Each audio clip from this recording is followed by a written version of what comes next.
Our first speaker is Jason McCool. And he's gonna, that's right, give it up, man. And he's a cool MC Jazz. And Jason is an actor, musicologist, professor, and Twitter evangelist who loves to get people into some really cool music. Go for it, man. And we're off. I hope. Thanks for being here.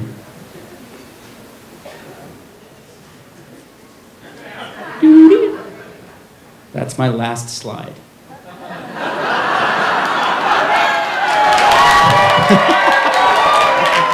That's my second to last slide. Oh, you're giving all my jokes away! Man! Okay, can you give me like a 1? Because these are timed. Okay.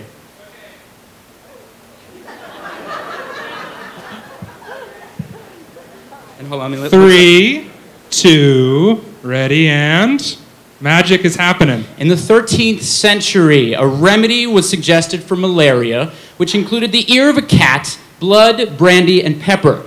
The treatment of malaria has come a long way since. However, for those thousands of people around the world, like myself, afflicted with the obsessive condition known as malaria, we are not quite as fortunate. We collect recordings, we read biographies, we travel to places Mahler might have stood in. And why? Because in his music, Gustav Mahler connects us with life's big emotions. But before I talk about Mahler, I want to talk about you.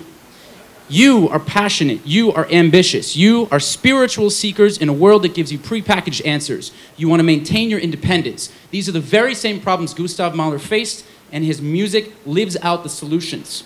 Mahler was obsessed with love. He was surrounded by death his entire life, and he turned those obsessions into some of the most gut-wrenching classical music ever written.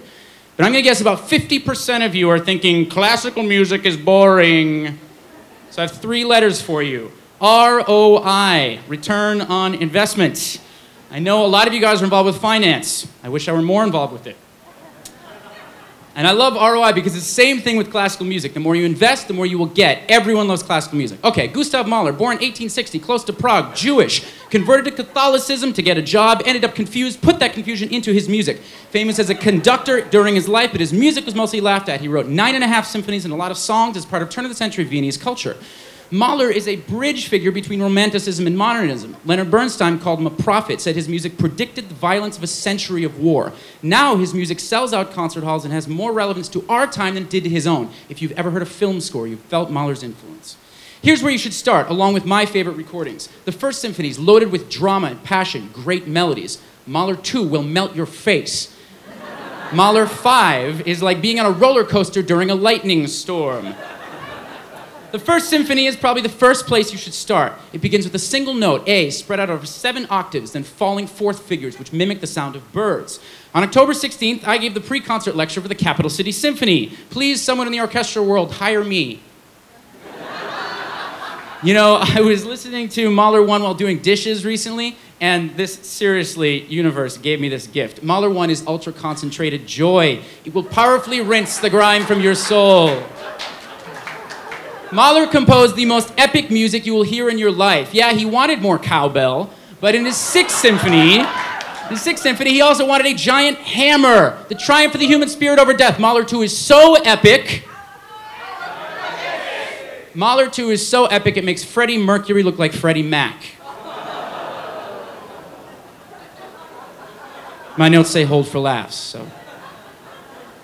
But seriously, folks, don't believe everything you read on the internet, but believe this. I consider Mahler's Resurrection Second Symphony to be the best piece of music ever imagined. If you haven't heard it yet, run out to a record store and get it. By the time it's over, you'll be completely broken down in tears, sweating from exertion, and paralyzed with rapture.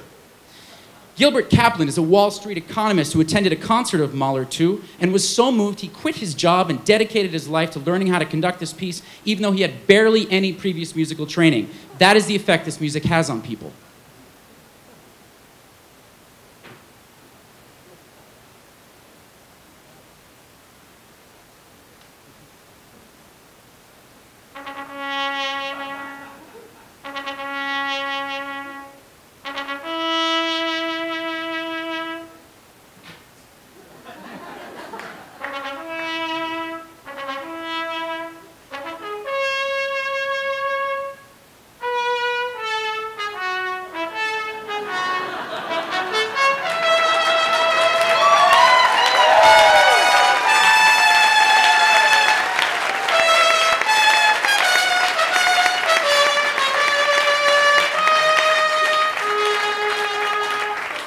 The Adagietto from Mahler's Fifth Symphony, Leonard Bernstein conducted this at Robert F. Kennedy's funeral.